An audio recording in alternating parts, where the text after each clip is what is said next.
ইসলামী বিশ্ববিদ্যালয়ের শিক্ষার্থী মৃত্যু ঘিরে রহস্য।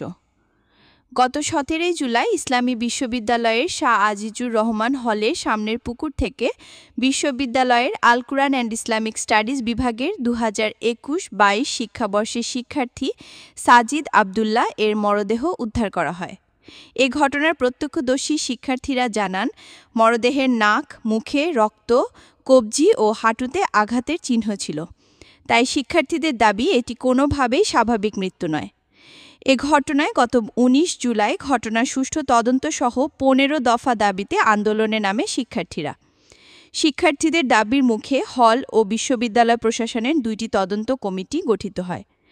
এদিকে ২১ জুলাই ময়নাতদন্তের প্রাথমিক প্রতিবেদন সামনে আসে।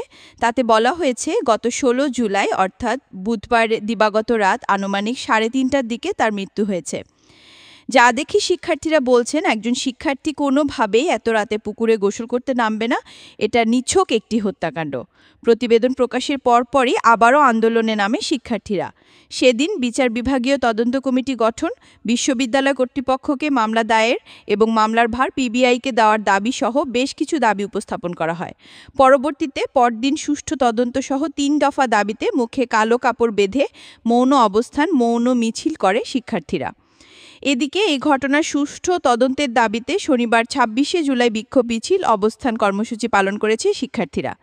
বিশ্ববিদ্যালয়ের আল কুরআন অ্যান্ড ইসলামিক স্টাডিজ বিভাগের আয়োজনে এই কর্মসূচি অনুষ্ঠিত হয়, যাতে বিশ্ববিদ্যালয়ের বিভিন্ন বিভাগ, রাজনৈতিক ও সামাজিক সংগঠনের শিক্ষার্থীরা সহ আল কুরআন অ্যান্ড ইসলামিক স্টাডিজ বিভাগের শিক্ষকেরা অংশ নেন। সকাল ১১ ঘটিকার দিকে শিক্ষার্থীরা বিশ্ববিদ্যালয়ের ঐতিহাসিক বটতলা প্রাঙ্গণে জড়ো হয়ে একটি বিক্ষোভ মিছিল বের করে, যেটি বিশ্ববিদ্যালয়ের বিভিন্ন গুরুত্বপূর্ণ সড়ক প্রদক্ষিণ করে প্রশাসনের ভবনের সামনে এসে অবস্থান কর্মসূচিতে রূপ নেয়। এই সময় শিক্ষার্থীরা আমার ভাই কবরে, প্রশাসন কি করে, তুমি কে, আমি সাজিব, আমার ভাই মরল কেন, প্রশাসন জবাব দে, justice justice we want justice ইত্যাদি স্লোগান দেন। উক্ত কর্মসূচি থেকে শিক্ষার্থীরা এ ঘটনার অতি দ্রুত সুষ্ঠু তদন্তে প্রতিবেদন প্রকাশের দাবি জানান এবং এটি হত্যাকাণ্ড হলে এই ঘটনায় জড়িতদের সর্বোচ্চ শাস্তির দাবি করেন।